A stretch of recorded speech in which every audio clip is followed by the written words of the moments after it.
Hello, everyone. Welcome to the Newsbrowse News broadcast. Global News reports that the new Democratic Party has quietly received nearly $670,000 in additional funding to support its parliamentary work, despite losing its official party status last year. Government House Leader Stephen McKinnon emphasized that this is not new money, but rather a reallocation from the existing House of Commons budget. A government official stated that the Liberals, Conservatives, and Bloc Québécois agreed to a new funding formula, allowing the NDP to access a portion of resources typically reserved for larger main parties. This unprecedented move comes after the NDP's seat count dropped to 7 following the last federal election and the recent defection of MP Lori Eidlaut.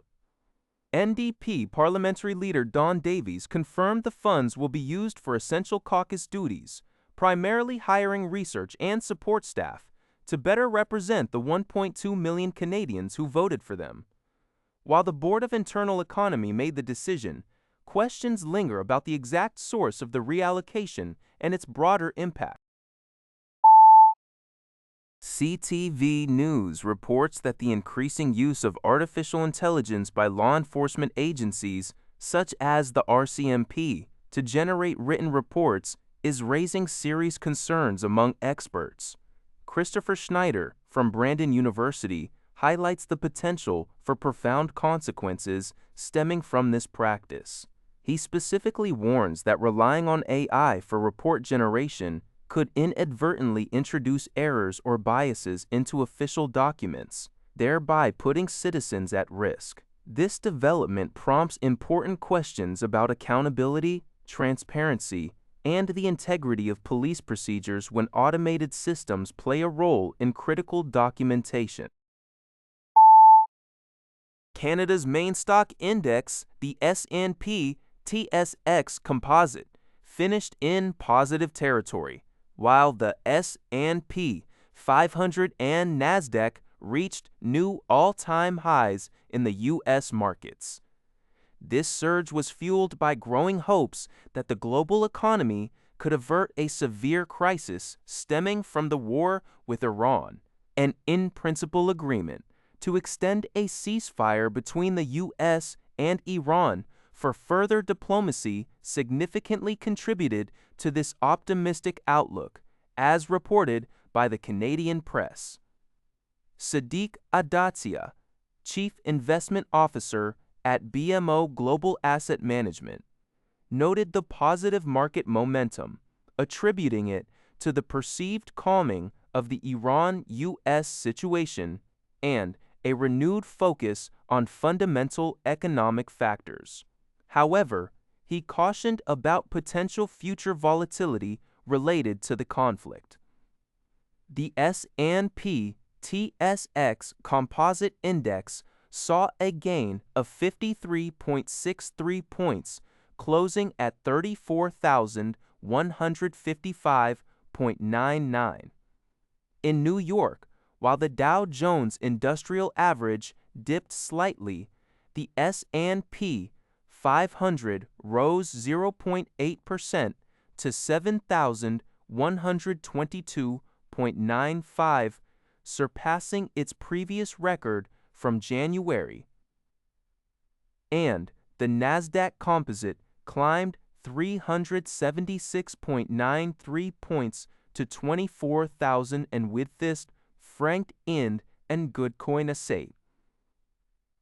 The Canadian tech sector, including Shopify Inc., with an 8.12% increase, largely drove the gains on the TSX, mirroring a broader tech rebound in the U.S. Conversely, BRP Inc. experienced a significant drop due to suspended financial forecast and revised U.S. tariff rules. The Canadian dollar traded for 72.75 cents U.S. The June crude oil contract was down 6 cents U.S. at $60 to wither reducted by rewire, while the June gold contract was down 126,050 at $. The Canadian press reports on a major illicit drug production superlab bust in Chilliwack, British Columbia, where nearly 40 kilograms of fentanyl and fentanyl-like products were seized. Police also discovered 5,000 kilograms of chemicals used to manufacture more drugs.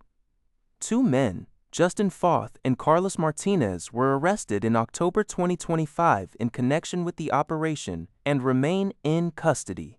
Dismantling the hazardous lab and analyzing the confiscated substances proved to be a complex and costly undertaking, requiring specialized resources, including Health Canada chemists and the RCMP's clandestine lab enforcement team, to ensure public and investigators' safety.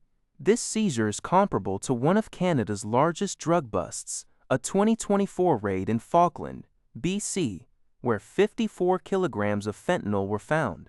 Investigators also linked the Chilliwack lab to a November seizure of 50 kilograms of fluorofentanyl.